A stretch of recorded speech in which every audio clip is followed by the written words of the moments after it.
God, they must smell so terrible. Greetings and salutations, and welcome to Hacker Slash. If you're joining us again, welcome back. Are you a serial killer? If this is your first time listening, welcome to the party. We are a horror movie review podcast dedicated to telling you whether a movie is a hack, a total joke, a waste of time, or a slash. Totally killer, pun intended. We believe horror is for everyone, and as such, we're rating these movies with the perspective we've gained from our varying walks of life and the flavors of fear we fancy most. My name is Chris. I'm your friendly neighborhood slasher enthusiast. This week I'm joined by the Superfly Space Guy Mac. You couldn't do it after all that. The classic horror connoisseur Sean. Mr. Snuffleupagus. And the paranormal paramour Binks.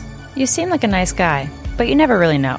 The people who've spoken and our patrons have decided which movie we're covering this week.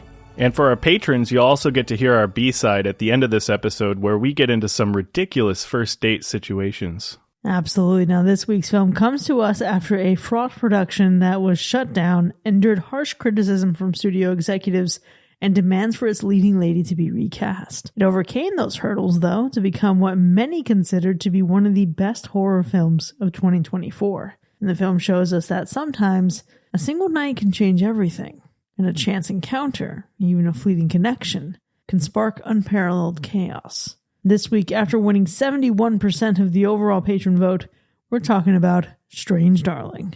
This movie was nominated by our patron Tommy, who says, Strange Darling is not just a beautiful-looking film, but it's one that ends up being oddly striking on paper as well. Amazing performances, great direction, and an amazing job of editing which truly has a grasp on how the film plays out for the viewer. Well, we'll see if we agree, Tommy. Who's seen this one before? I will say that I remember this one coming out way back in August, right? I think it was like August of 2024. And I remember hearing some low rumblings about this movie when it did come out. And I know that initially the name just stood out to me, Strange Darling. It just something about the title was intriguing.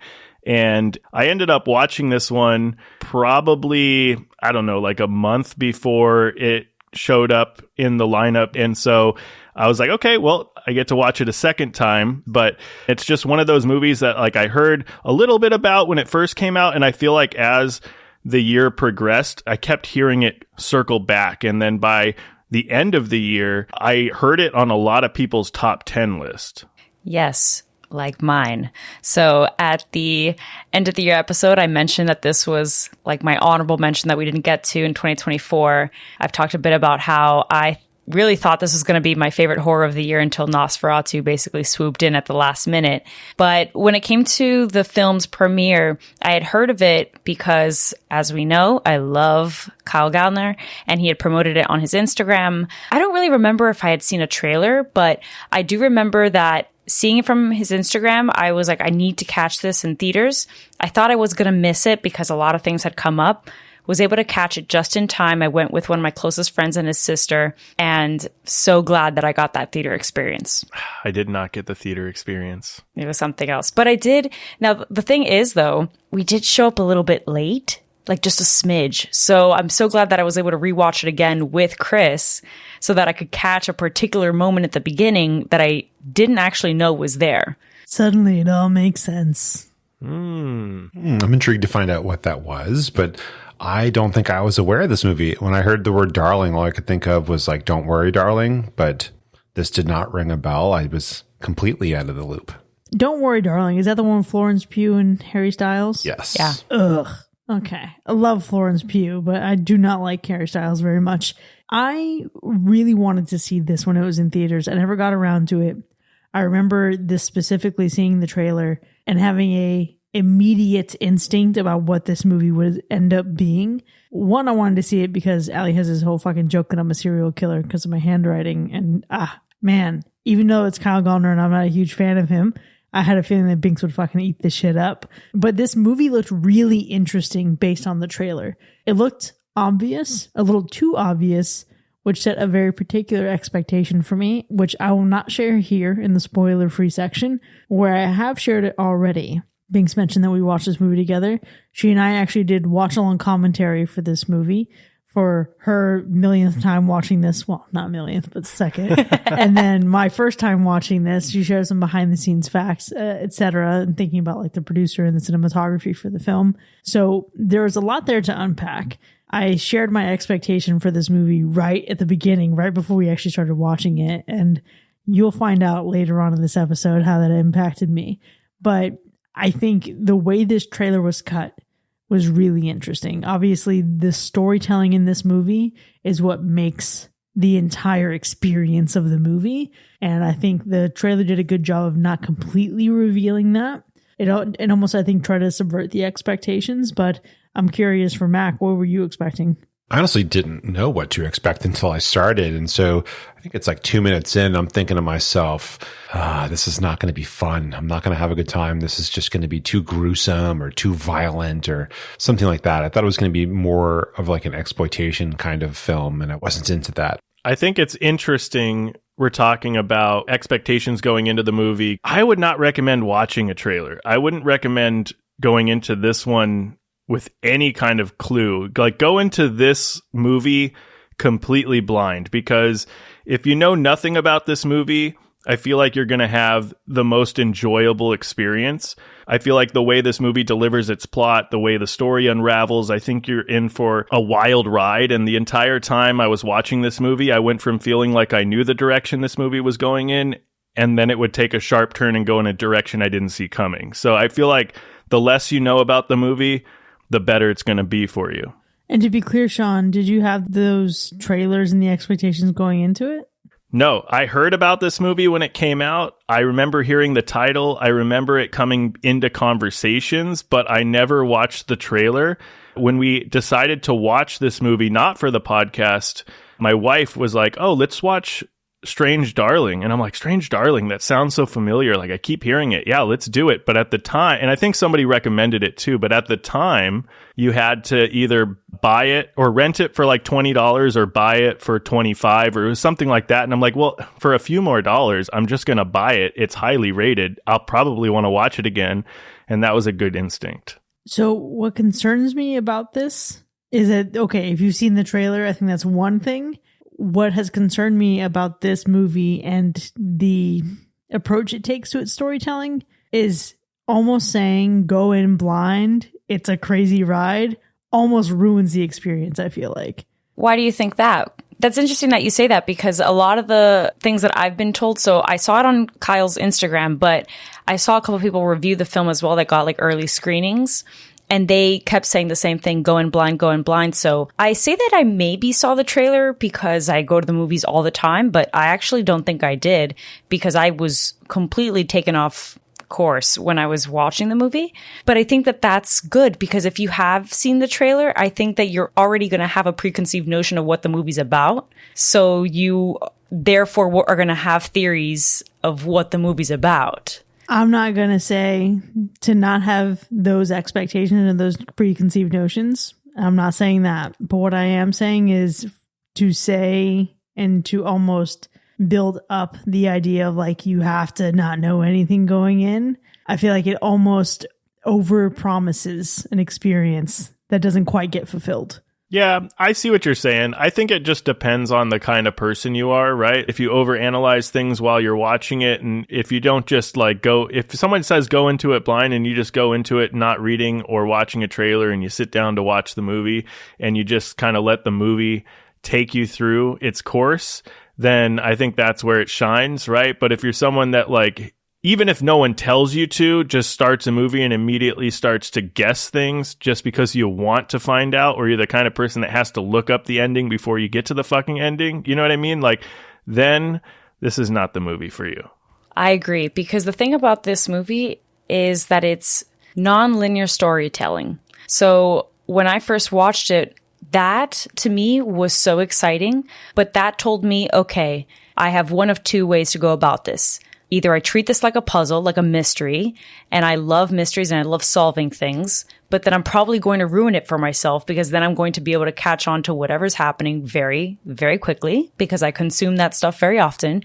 Or let me just stop let my brain shut down and just like feel what's happening, see what's happening, and let the movie tell me what's happening little by little. And I think that because I did that, I was really having a good time throughout, and I was shocked at certain points. It had me question my own theories, because eventually it's gonna evoke something out of you. It's gonna make you think, oh, is this what's happening? And that's fine. But if like instantly right off the bat, I see a particular scene because it drops you right in the middle and you're like, okay, yeah, that's probably what's gonna happen or not, you're probably not gonna have as much of a good time if you just let yourself be. It's interesting that you mentioned that whole shtick, because that whole playing with the sequence of events kind of bothered me at first. It was just kind of annoying. I was like, is this necessary? Famously, I hate flashbacks. And when you tell a story out of order, I'm not always the biggest fan. You really have to nail it for it to work well. I think eventually you almost look forward to the next jump because you're like, okay, like I wonder what's going to happen next time that, we go back or forward in time.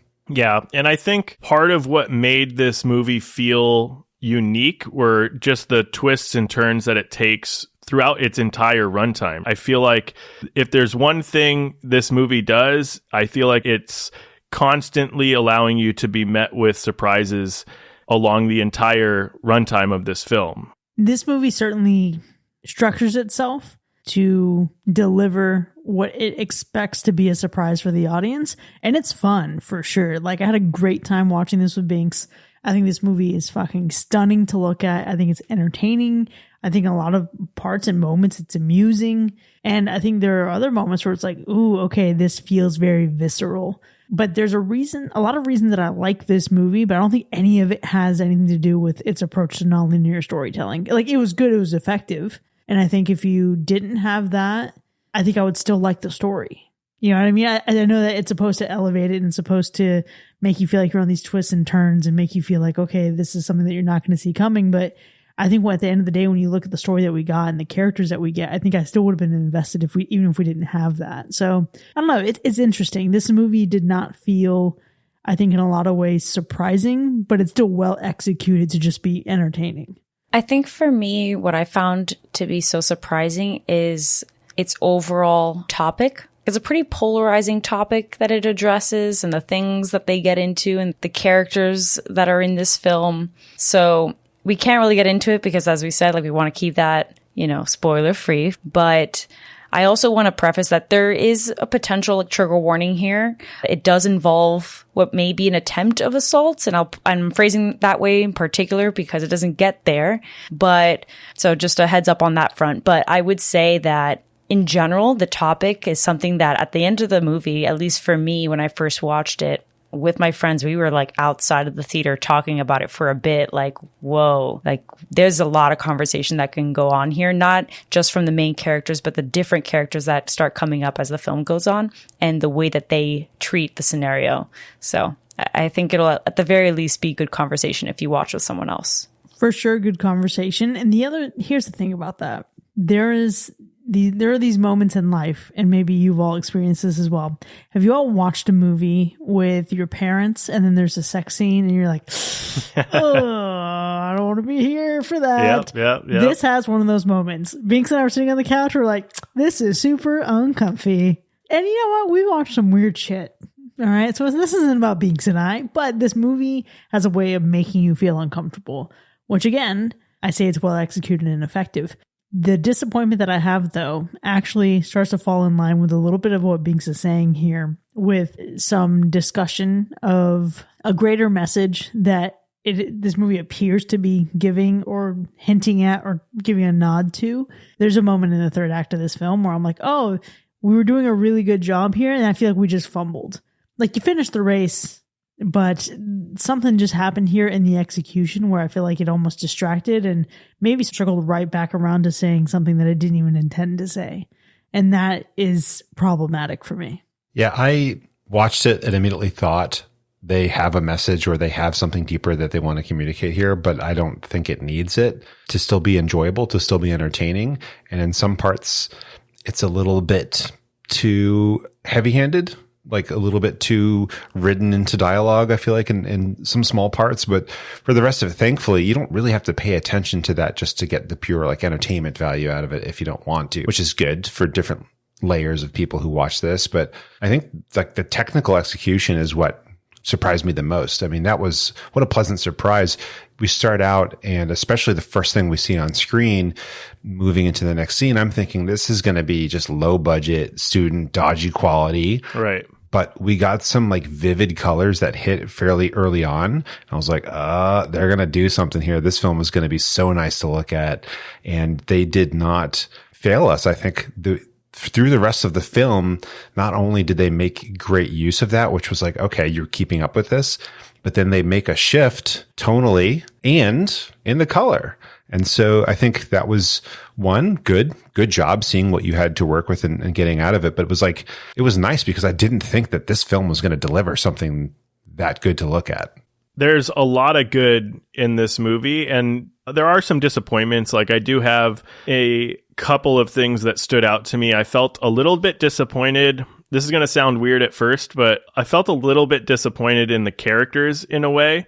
Don't get me wrong. Like, the acting, I feel like is great, but I think that the character development or lack thereof did not allow for me to truly be invested in either of the two main characters. Like, I wasn't truly invested in either two main characters one way or another throughout the film. So I think that was one thing that worked against it. And don't get me started with this old couple. We're going to get into it. Don't even get me started with that shit. But Howard and Pearl. Yeah. But I think my biggest disappointment with this film is that there really was no scares in this movie. I feel like I don't think that there was one moment that was really scary. It felt more like one of those true crime thriller movies than a horror movie, you know, aside from the gore that we get, of course. But I just didn't get a lot of scare factor out of this thing. Okay. I'd like to see your lack of scares and raise you a scare. The scare of the effects of tobacco and cigarette smoke and lung cancer risks. I don't know how many fucking packs of cigarettes were consumed during the production of this film, but there should have been a counter. I was telling Binks during the watch along, this is what we should have been tracking all along. Had I known, we would have rewound and just gone back to the beginning and fucking take a shot every time someone lights a cigarette. But to your point, that is the only thing scary about this movie. There was a lot of cigarette smoking and in really bad timing. Like, there was moments where we shouldn't be smoking. We know the one because we talked about that too. And I should have remembered because Paris loves this movie.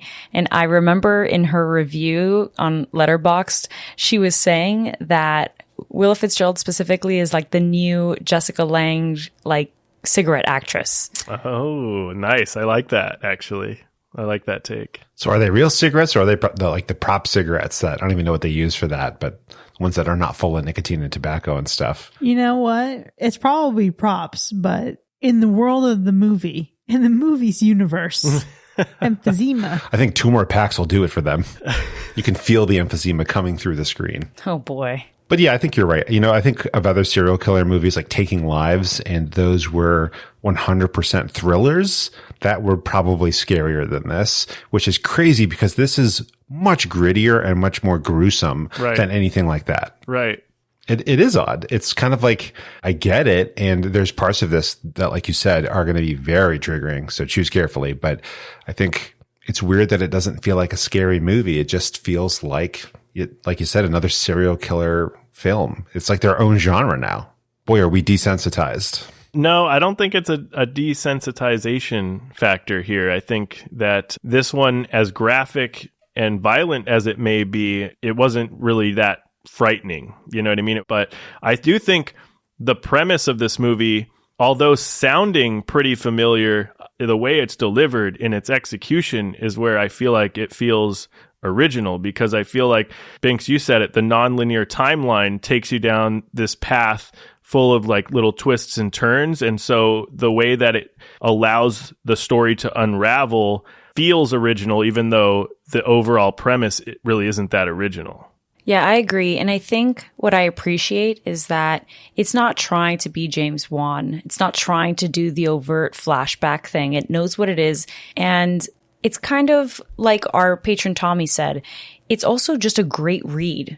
And JT Molnar, he really thought of this film as if it was a screenplay, like thinking of it like as a screenplay type situation, like read this and how entertaining this would be in chapters, that you'd want to read this screenplay, but then also watch it.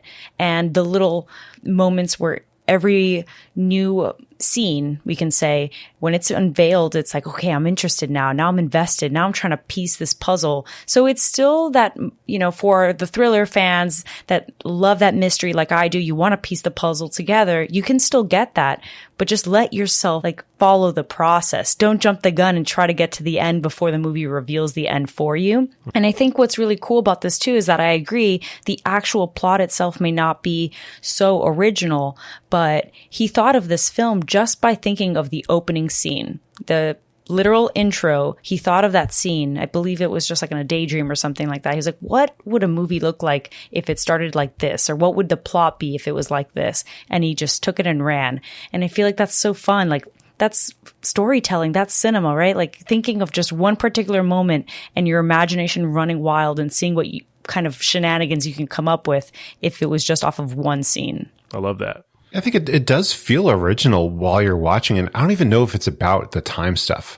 I mean, I know that's part of it because not every film does that. So if you set yourself apart, you get a little cred for that. But we've been bombarded with serial killer media for decades at this point. And so any story you come up with was probably already in Law and Order at some point. So you got to really spruce it up a bit to be interesting. But I think it's got its own original spin here. One, in terms of the story, which it's not an M. Night Shyamalan movie. Don't go into this trying to solve the twist. That's super boring. And you're not going to find that kind of result here. But I think they were able to use a mechanism, which I typically don't enjoy, by moving around in time back and forth and telling different scenes before and after each other, combined with a story that's going to be slightly off the beaten path for most serial killer movies. I think the combination there with the stunning visuals is what makes this its own separate piece here. Listen, man, we've seen serial killer movies before. We've seen twists and turns before. We've seen nonlinear storytelling before. I mean, look, Quentin Tarantino's been out here doing the damn thing. A lot of what this movie employs, we have already seen, even how beautiful it is. We've already seen really pretty movies. That doesn't mean that this movie isn't good, or that it isn't interesting, or that it doesn't feel like a unique experience.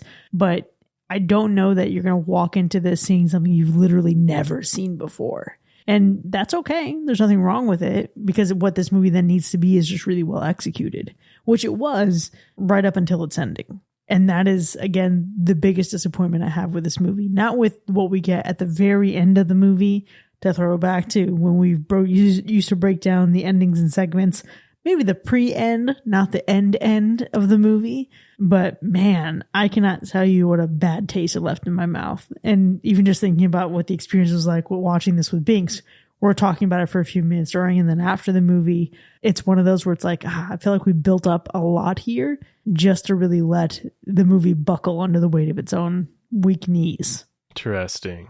Yeah, I think that having watched it again with you and that discussion we had about the ending definitely got the wheels turning a bit more. There's two different ways to interpret that particular scene, so I'm so excited to get your guys' perspective as well on that. But the actual end, that final moment, is so uncomfortable and so fantastic. I think it's probably up there as far as one of my favorite scenes in the whole film, because it's paired with the best song. It's just the artistry of it. I've been really into these artsy, kind of films lately and stuff like that, especially in horror. But this, that's the money right there. That last final shot was so uncomfortable. You want it to end, but it's also so sad, and it just evokes a lot of feelings. And that's where the cinematography also popped off.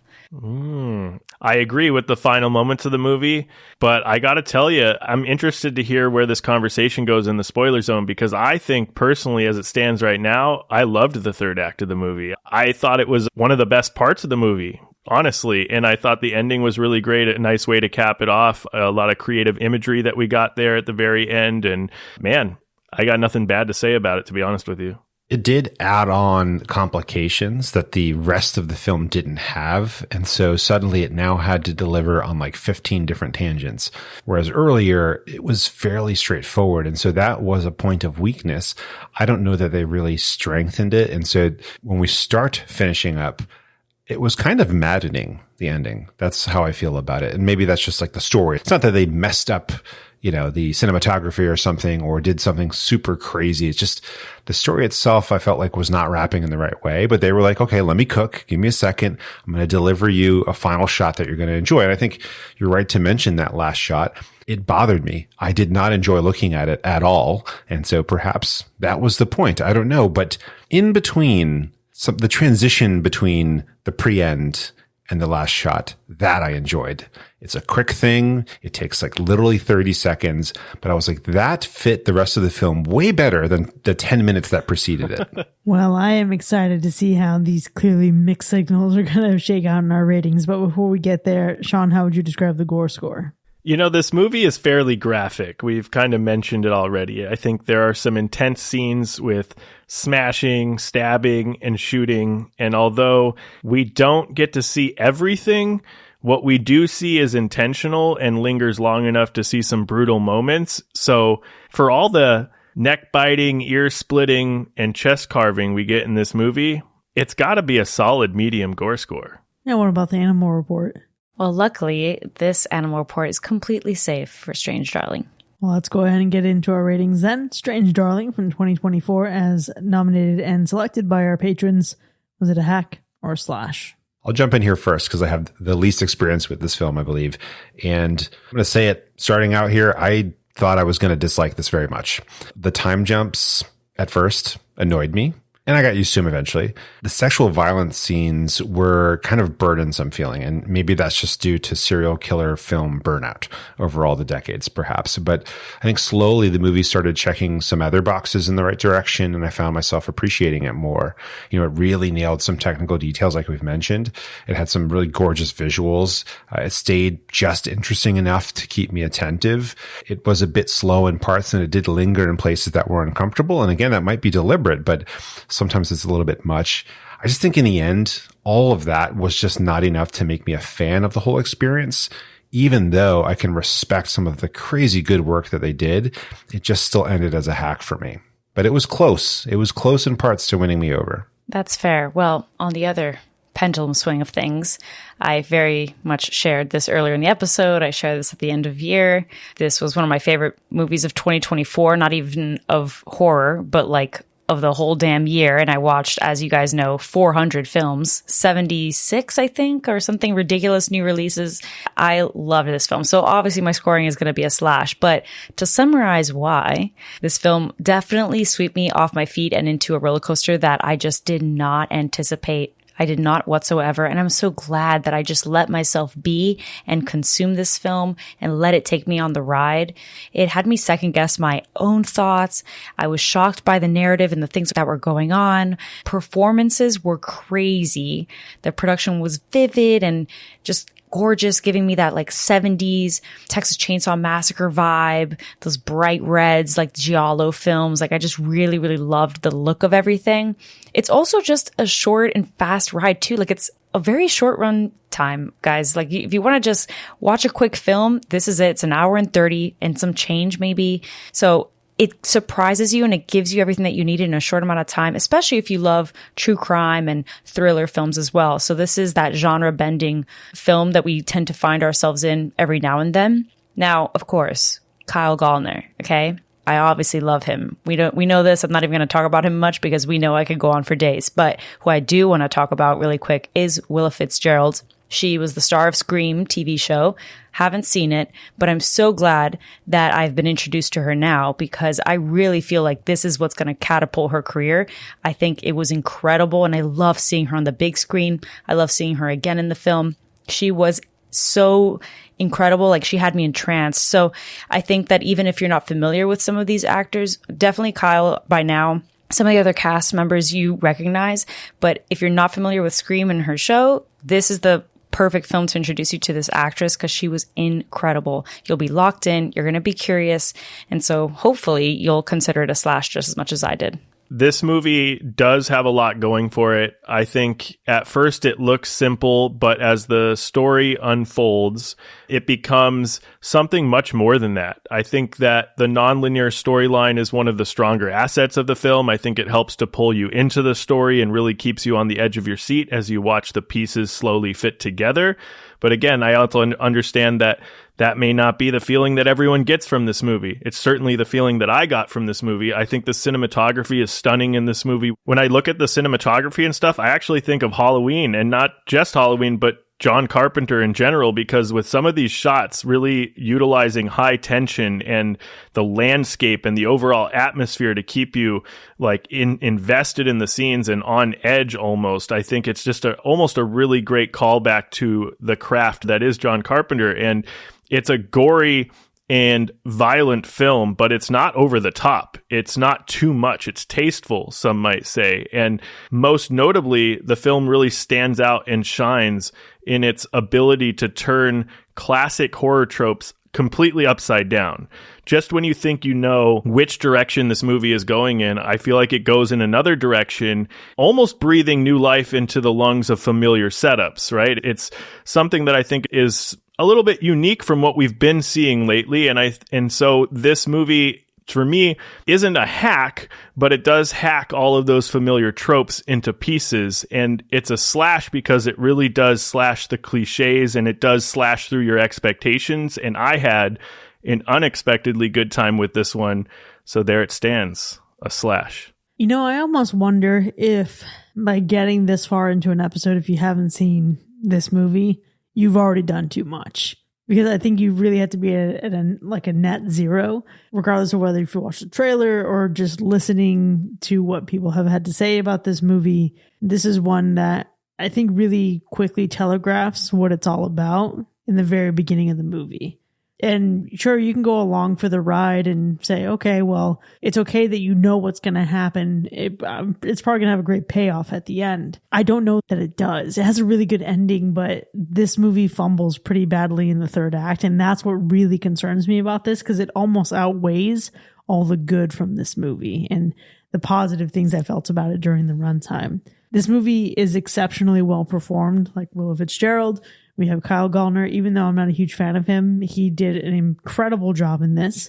And even the supporting characters that we get in this film do a hell of a job. I thought about Twilight more than I thought about Halloween, though, Sean. So that's going to be really interesting when I go for a rewatch and see what we're talking about here. This movie is a slash because it's just a good movie. It's well executed. I don't have a lot of complaints about it, but this is certainly one where I think if I had listened to a lot of hype last year and I went in thinking this is going to be the best fucking movie of the year, I would have been severely disappointed.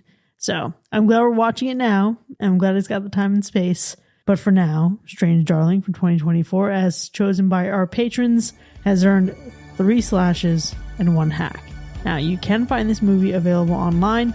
If you haven't seen it yet, and you are a patron and you want to enjoy the experience, you should hit play along with Binks and I and listen to our watch-along commentary while you experience the film. And when we return, we're going to dive deeper into the spoiler zone. We're going to unpack that third act, and we're going to get down into just how essential that non-linear storytelling was. We'll see you in a bit.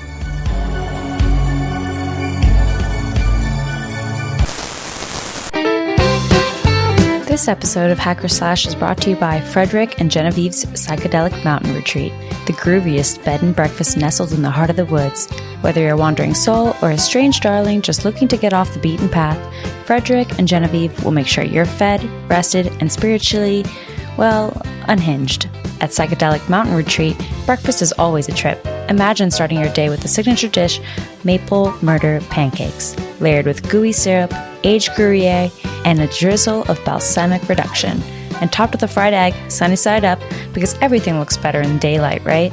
Or for the bolder palates, dig into savory sweetheart skewers, honey-dipped bacon wrapped around jalapeno stuffed strawberries, all grilled over an open flame while Frederick and Genevieve stare awkwardly at you from across the table, giggling. Need something lighter? Try Genevieve's Berry Bloody Yogurt Bowl, infused with organic chia seeds, foraged berries, and a splash of bourbon, because every love story needs a little edge. So come on down, ditch your sanity at the door, and embrace the chaos at Frederick and Genevieve's Psychedelic Mountain Retreat, where breakfast is an adventure, and checking out, well, that's optional. Tell them Hacker Slash sent you, and they'll throw in a complimentary knife-shaped croissant. Because why not?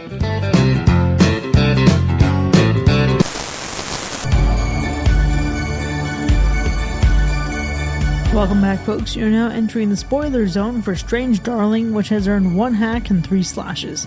Now we have a lot to unpack here, but before we get into the specifics of our ratings, let's go through those kills. Yeah, this is one of those movies where you don't get a high kill count or death toll because it's what we got, like 6 kills total. So it's not the highest kill count, but damned if every kill didn't feel impactful in some way. And I can't wait to talk about them because we get some abrupt moments mixed with some brutal moments where I feel like the movie gives you just enough, but not over the top and every bit as effective. So let's bite into them. Which one of these kills electrified you? I love the shot from the back seat of the cop car. Ooh. And this was the kill that, like, I feel like sent us a little bit more to the right direction. This is one of them here that was just like, yeah, that speed with which it was delivered, like that lack of emotion with which it was delivered, and just bam, it's over for this poor woman. And I think that one like just matched up to the earlier stuff a little bit better than that kind of like weird cop goofiness that led us there. Yeah, that was definitely disarming. You feel so bad for her, but it's the most realistic thing. Although, fun fact, a little bit of a goof is that the cops obviously helped her get in the car. They patted her down, they comforted her, and they did not feel a pistol in her jacket. They didn't, but were they patting her down? I don't know. I mean, they may have just been trying. The whole thing that this movie does is it plays on this idea that the girl is playing the victim. Right. And people are easily just manipulated in that way. Right. And like disarmed. Right. Quite literally disarmed. Yeah. Yeah, for sure. Well, and speaking of, I guess, in my case, the favorite kill is the electric lady, our main gal, because that final scene where you have to literally just sit there and watch her be basically dying. Slowly die. Yeah. Not pleasant. It's great. No, it's great. But it's really an impactful death because you do get to watch it in its entirety, and you're kind of almost left thinking like, man, what is she feeling? What is she thinking? You know what I mean? And it's also just, I don't know. Yeah, it's just the way that it kind of transitioned towards the end of the movie too. And as like her life left, it slowly transitioned from color to black and white, which I thought was also pretty clever. I bet she still had a pulse. Maybe. The reason that I think it's also extremely clever is because this is a part of the film that you can easily overlook. The idea that she says that she doesn't see humans, she sees devils. And so the song lyrics saying the devil, it's the devil you know versus the devil you don't. Mm-hmm. And her realizing that, also like her wanting to live a little bit, it looks like. Her being impressed by the fact that she got caught a little bit. So she does get that moment of glory to some extent. It's a lot of mixed feelings that Willa was able to capture in that moment. It was so uncomfortable. I loved it. Yeah. Well, let's also just address the fact that this was the ending that maybe In a Violent Nature thought it was going to be. Oh, that's another movie. I thought that this movie and In a Violent Nature could probably be in the same universe, to be honest with you. I was feeling this. That's another scenery vibe that I felt like was very similar. I was talking about like the cinematography or the capturing of the landscape and the effectiveness that it adds to the film and tying back to like John Carpenter and Halloween. But, you know, you were talking about the Pacific Northwest of it all tying back to Twilight. And then I'm now talking about how that also could tie us right back into the woods of In a Violent Nature. I mean, listen, it can also take us into the Blair Witch Project. What's your point?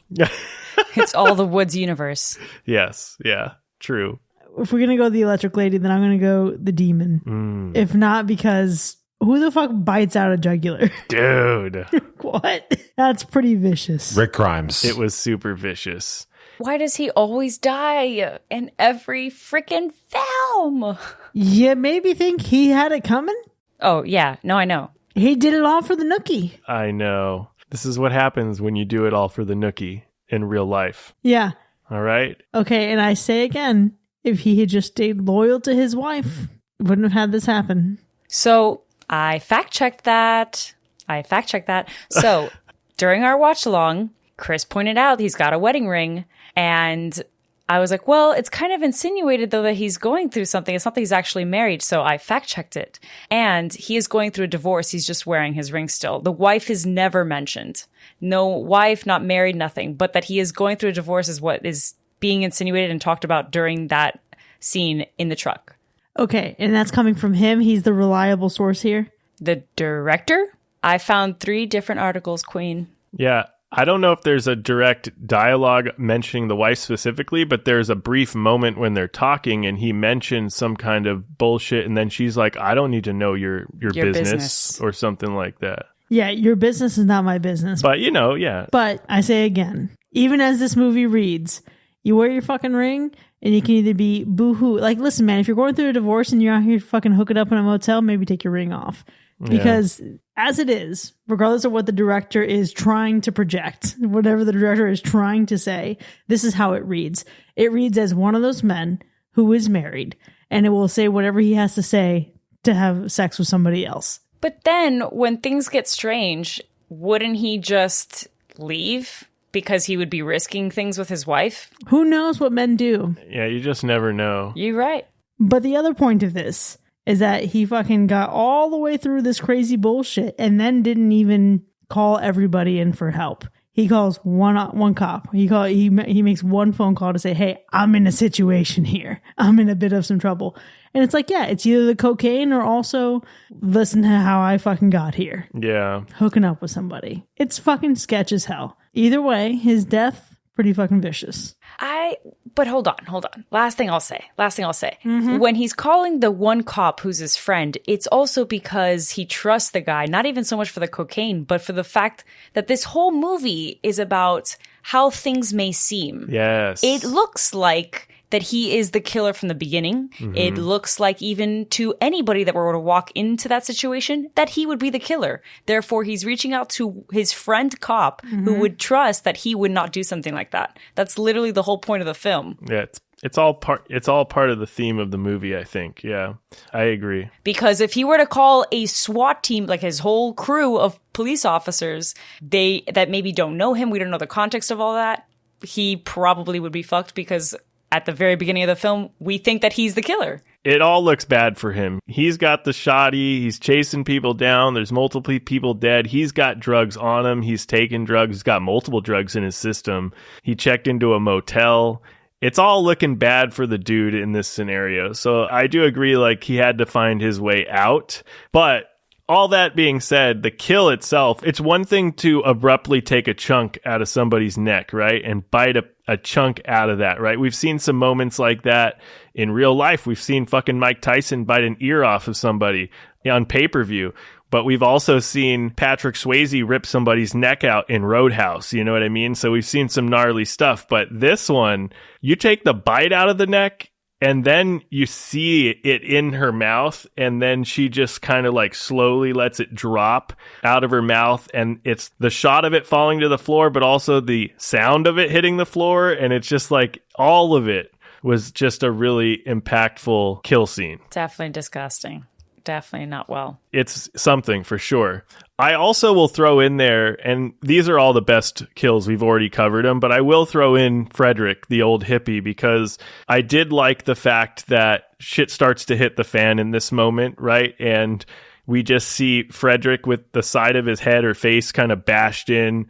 Then you notice that the lady is holding the phone, so you know that she bashed his head in with the phone, and then he's stabbed in the stomach, right? And he bleeds out, falls, and dies or whatever. And man, that was like a moment where I was like, okay, this is a pivotal moment. Let's do this. That's crazy. It's so sad. It is. It was definitely a sad moment. And I think they gave us just a glimpse into two characters that you could actually just enjoy because they were silly and zany and living a good life and having a good time. And then it was like, nah, juxtaposition, dude. We got to show you some gnarly, gross stuff, at least with one of them. The other one you get to wait till later for. But his caught me by surprise, but at the same time, you completely expect it in a movie like this. I feel like you can't have somebody playing a good guy and have him survive. You know, that's not going to work out here.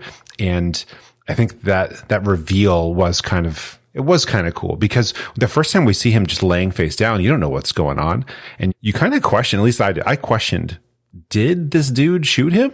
Or did something else happen to him? We don't have enough information. Something else is going on here. I don't know. I mean, it seems super apparent that he didn't shoot him because it looked like he was just seeing the body for the first time. Like like walking into the room and then looking down at the body, it was giving, well, fuck. True.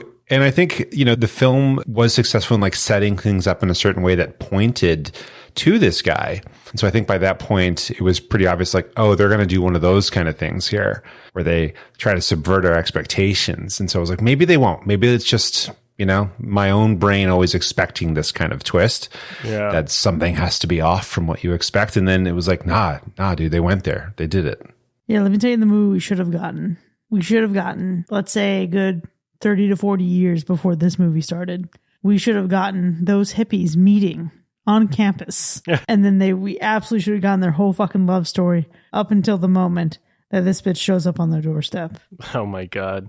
Part 1, a love story. Part 2, a psychotic fucking slasher. Literally. That's our kind of rom-com. That's the rom-coms we're writing. Your happy ending is your life's ending. What the fuck is that? Like, that's terrible. I mean, listen, they already tried to give it to us, right?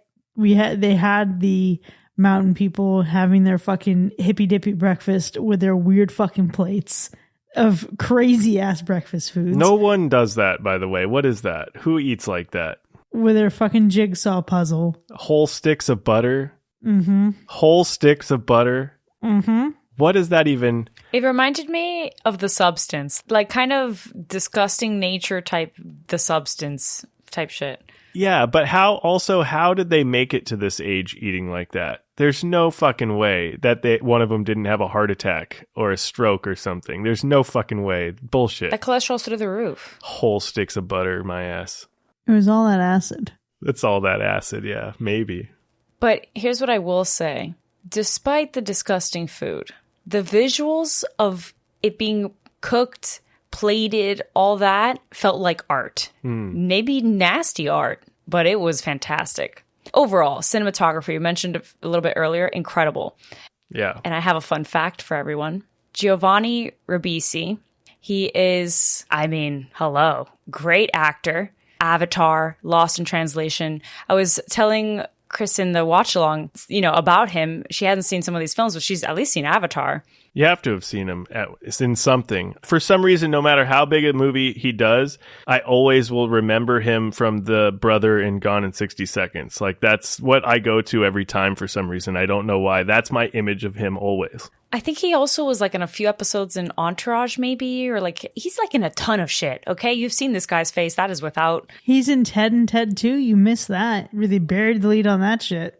Okay. You see. Was he in Friends? He was in Friends. Yeah, he was in Friends. Phoebe's brother or something. He's incredible. My Name is Earl. Seminole Lake Classic. My Name is Earl. I'm sorry. I could have gone, the whole watch along would have been me going off his filmography. The guy might as well compete with Willem Dafoe. All right. Oh my God. It's so much. But anyways, this is his debut as a cinematographer. That Thing You Do. Wow. Yeah. He's incredible. He's also a producer for the film, but he also was the cinematographer. He nailed it. I feel like everything was so vibrant. We've talked a bit about it. I don't know what my favorite production element would be. The whole freaking movie, essentially, because the set was great too. But one thing I wanted to highlight that I feel like a lot of people on the internet have been commenting on, and I was telling Chris, I'm like, this is something that kind of, I don't know, it just bothers me a bit.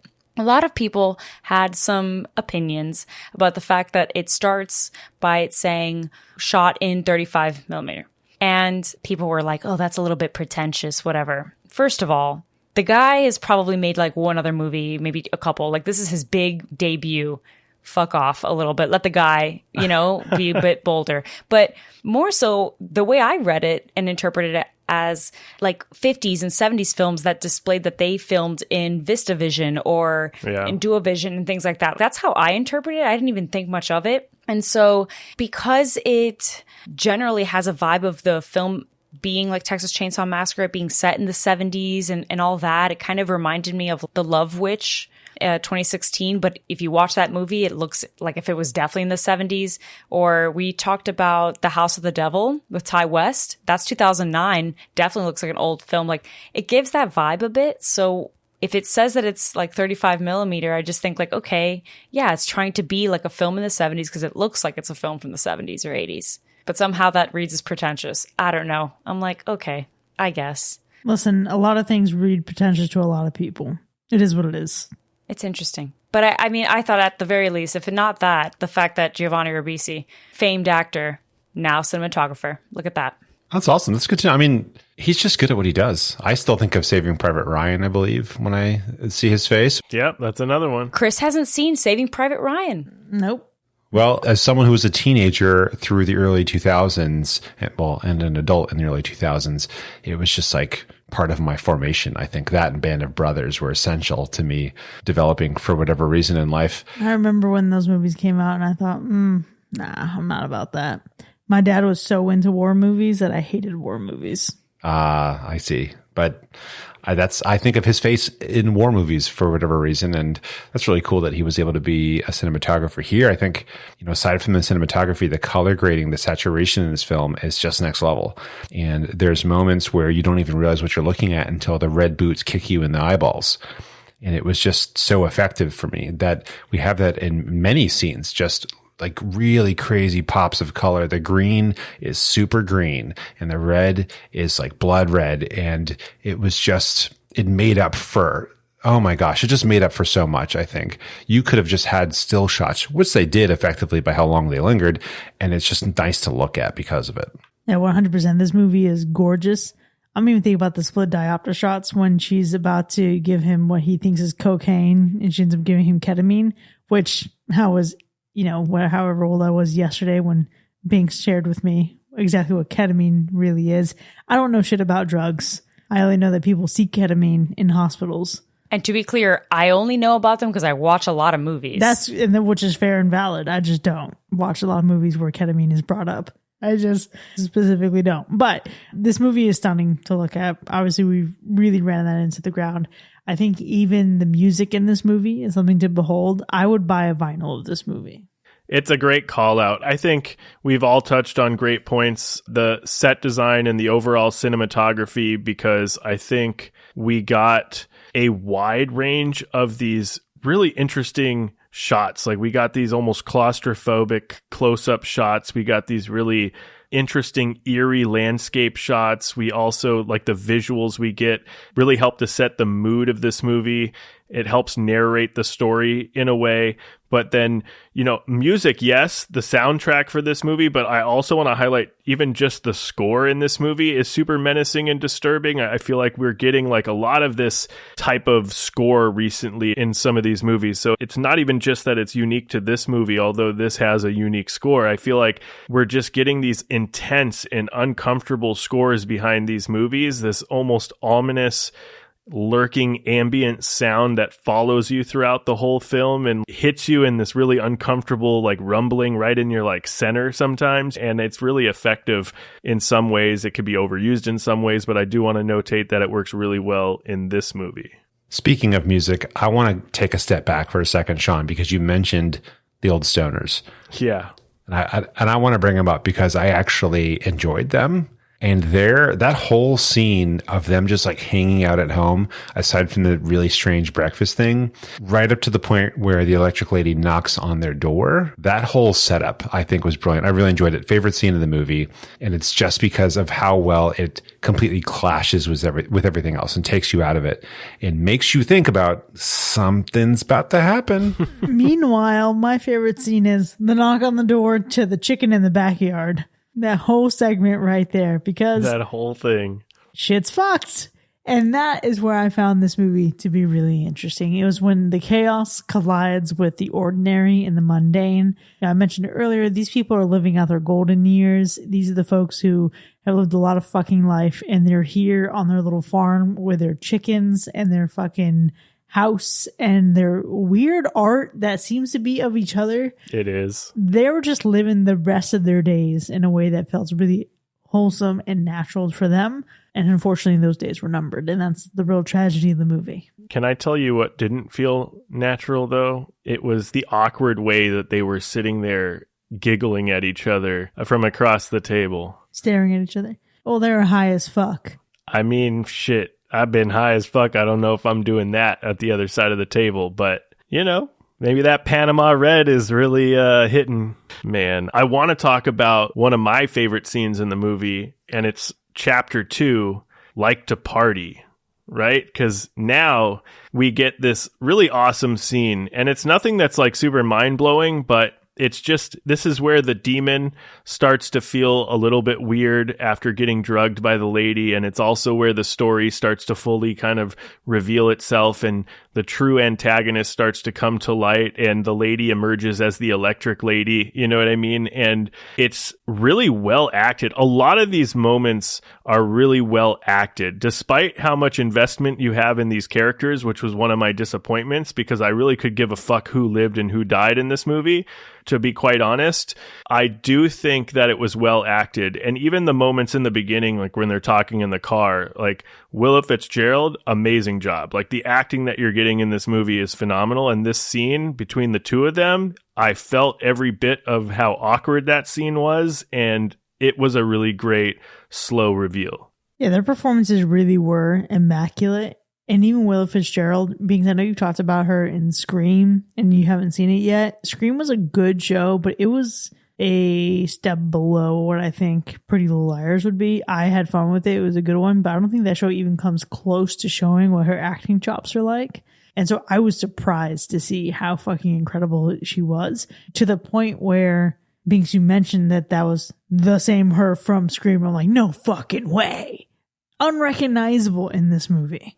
Yeah, it's incredible. I mean, to me, it's almost like, wait a minute, that can't be, she can't be in some MTV show or wherever Scream is broadcast. I don't even know. But it's just like, I would think that she's been in like major films by now. So I can't wait. I really do hope that this like catapults her in some degree. I'm interested to see what she does next.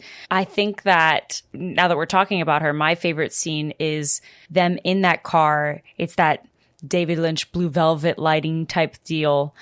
It's so creamy, this look, this very sultry vibe that they have going on. You know, they're smoking a cigarette. She's got her vape. It's just like a vibe that's happening. Their banter back and forth, talking about how you don't get phone numbers, you get Instagrams. But then as later on, not to go fast forward, but she reveals she doesn't have social media, all that. It's like, okay, girl, how do we connect? How the hell did you even find her? You know, but she was all over the place. But those are semantics, right? I just feel like it was very sultry and very disarming. And it gets to a point where even if we were to think of the second time that they go back in that car with that blue lighting, when it's very evident what she's into, I started to think later on in the film, I was like, wait a minute, is it that they maybe are playing some kind of weird, sick, like BDSM type deal? Is that what's happening? And maybe it's gone wrong? I don't know. My mind was all over the place. I didn't even know what to expect at that point, but I just thought it was really interesting. And also because ultimately, the first time she's talking about the concerns that women have and dating and trusting men, but the irony that she's the one that can't be trusted.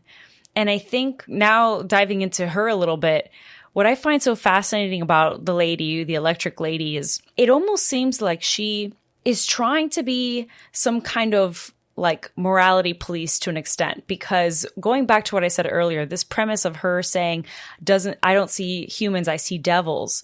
And she just, when she sees the devil, all of a sudden just like, okay, I've really got to get things in gear. We don't get a lot of context about her and what's gotten her to that point, maybe what traumas or things that she's gone through that leads her to feel like, okay, I need to just wreak havoc.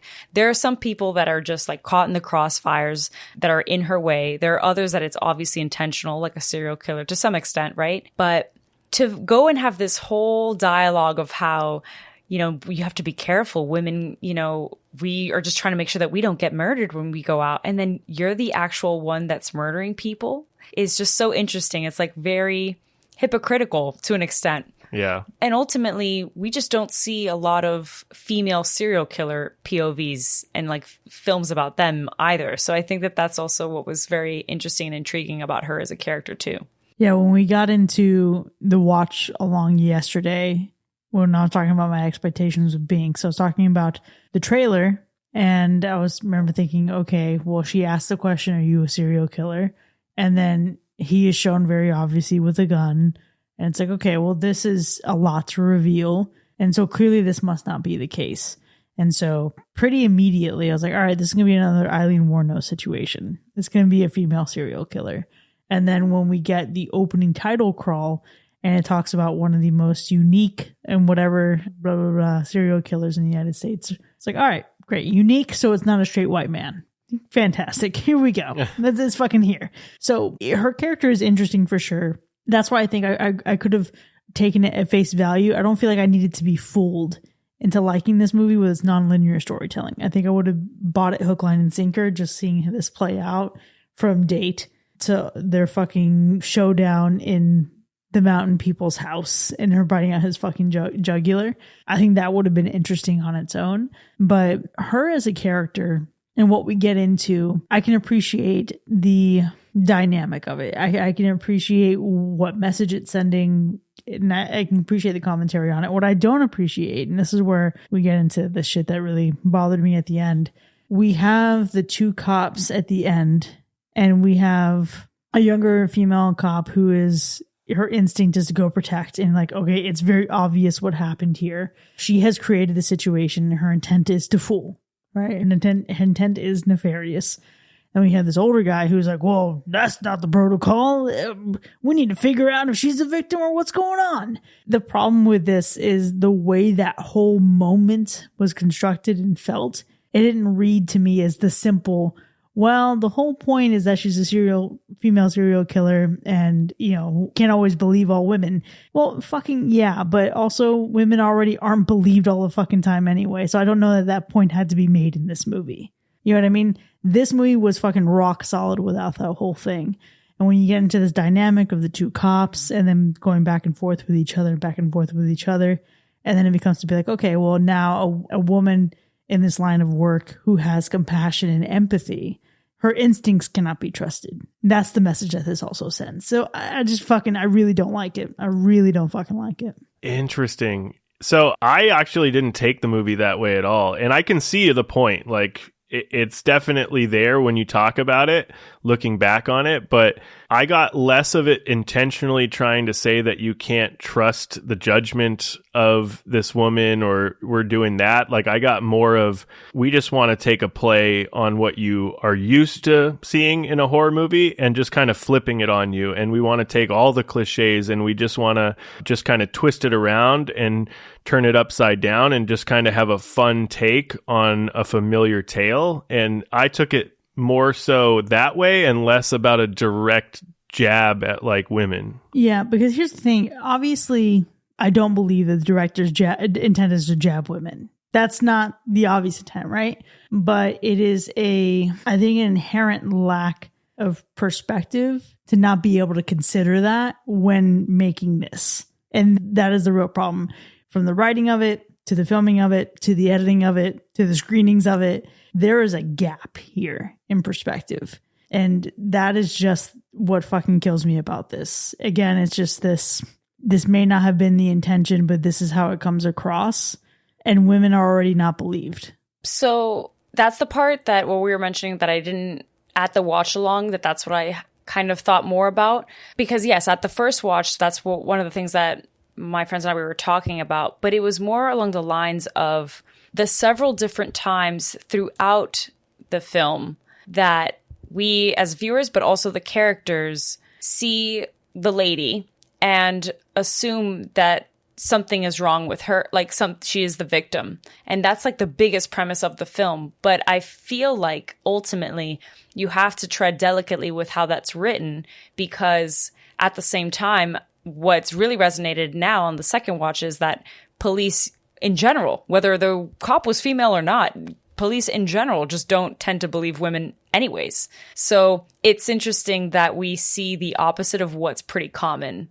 Typically, whether it's a female cop, she would probably most likely is going to follow protocol versus being empathetic. And that's just facts. There's stats to back that. So I think that that's where it's interesting because we see the opposite. Now, I almost wish, though, and this is what Chris and I were talking about, if they had written that female cop to be a little bit more serious, where you are towing that line, where she's going to be a cop that's going to want to follow protocol, but is probably questioning things then maybe it would have read more differently. Because if the intention, which I do believe, was that all of these different characters that believe the lady to be the victim are representatives of us as viewers that are going into this thinking that she's the victim, then you need to make sure that like the writing of these characters is taken seriously, because the dialogue between the police officers, sometimes it kind of felt silly to some extent. Yeah, that's true. It was big silly goose energy. It was big, I'm an older man, you're a little girl, you don't know what you're doing. This is why you don't belong in my force.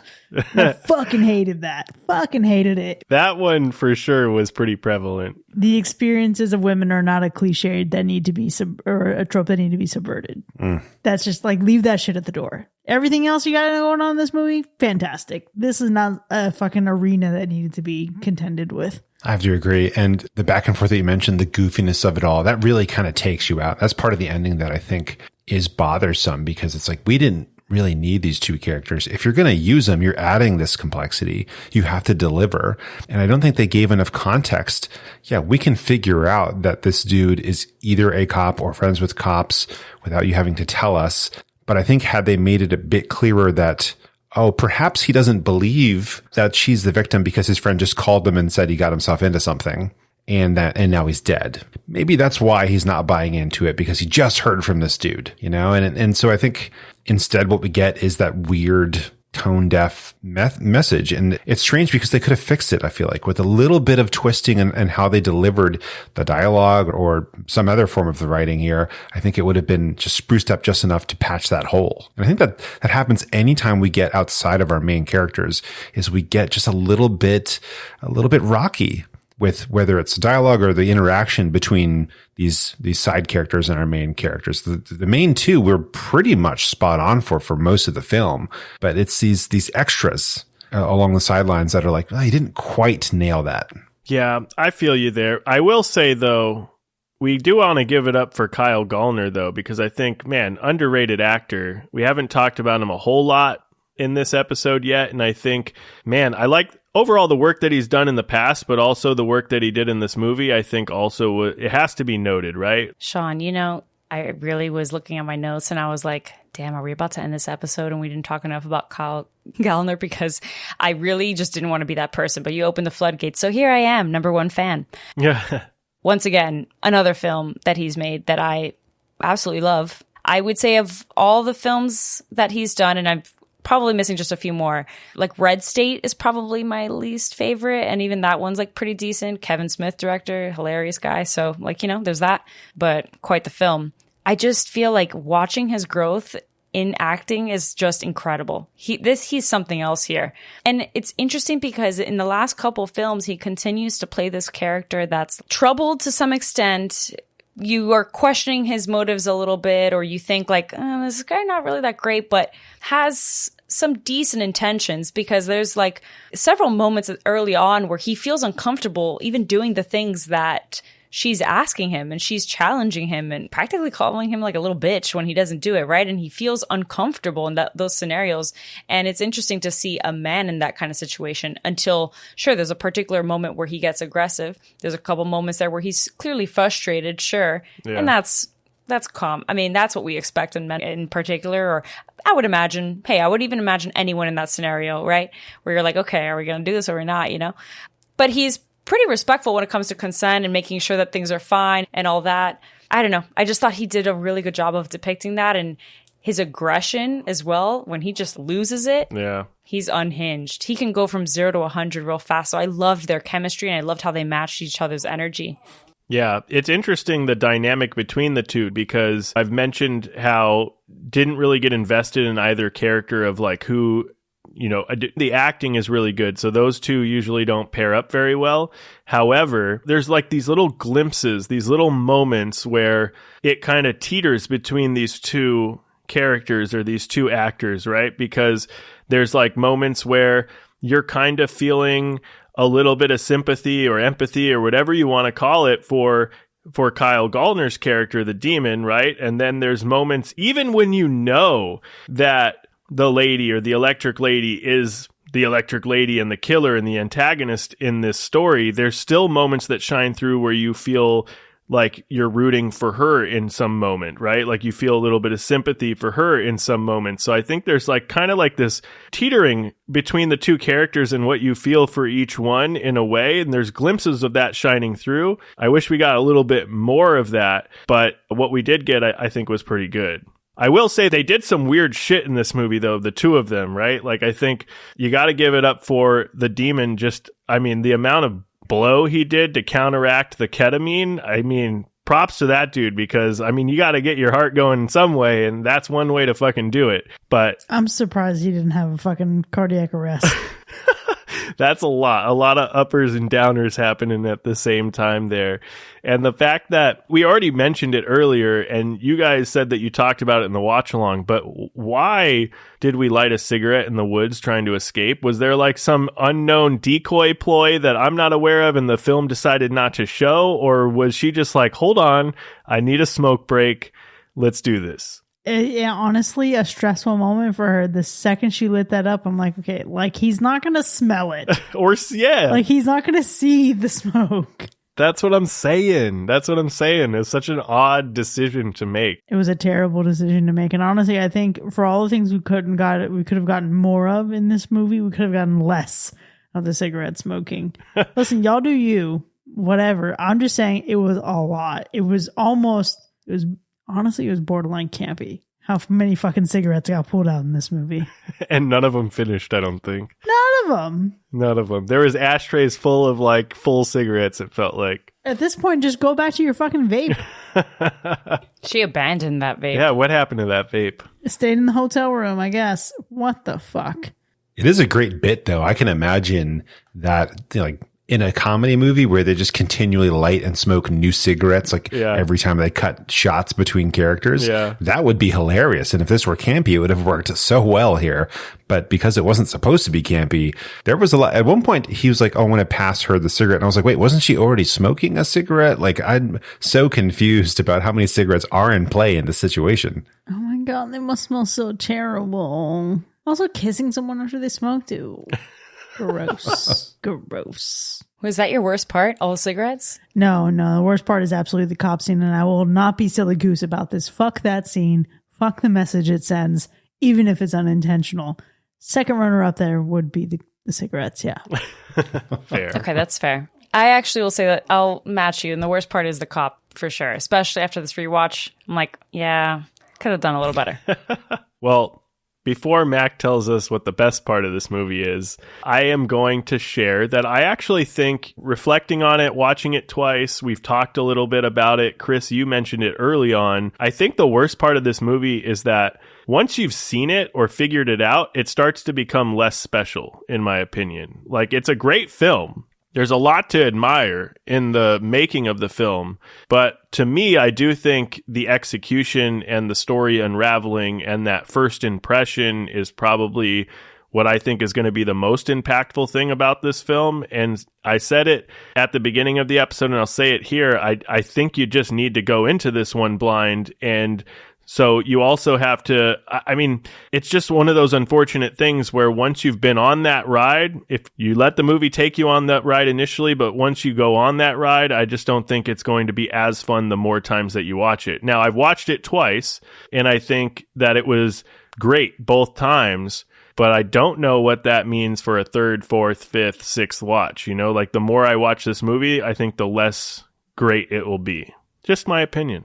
You know, I want to watch this movie again, but I don't want to watch it exactly the same way. I want to rearrange the movie to be in chronological order.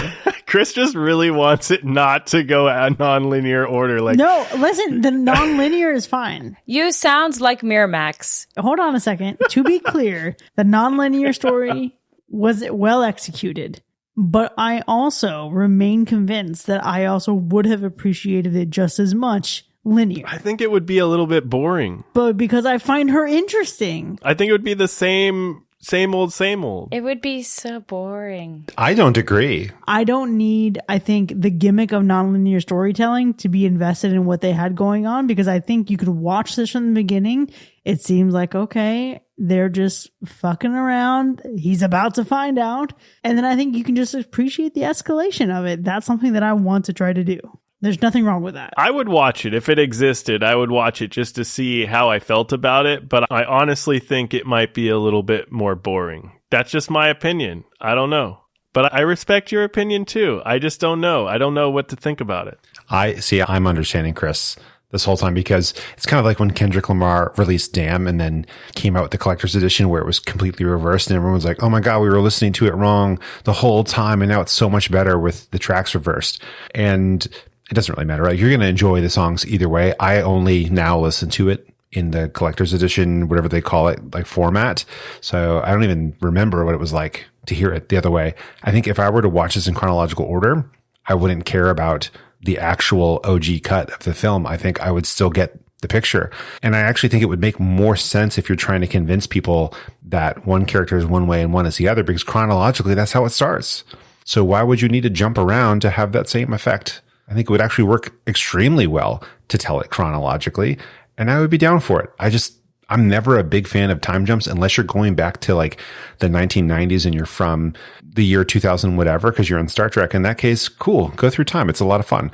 But in this kind of a case here, it's just unnecessary complexity. Now, I think they nailed it. I think they landed it, right? I think that's why we're not harping on it too much, because it actually was executed well, but I also still find it unnecessary. It's not the worst part of this movie necessarily, but it's also not the best part. I think the best part is the visuals. I think if you don't care about the whole time jumpy thing, you're not super worried about mixing up the acts. If you're not really even into serial killers, you can look at this film and get a lot out of it. And I think that even goes all the way down to the wardrobe and the set.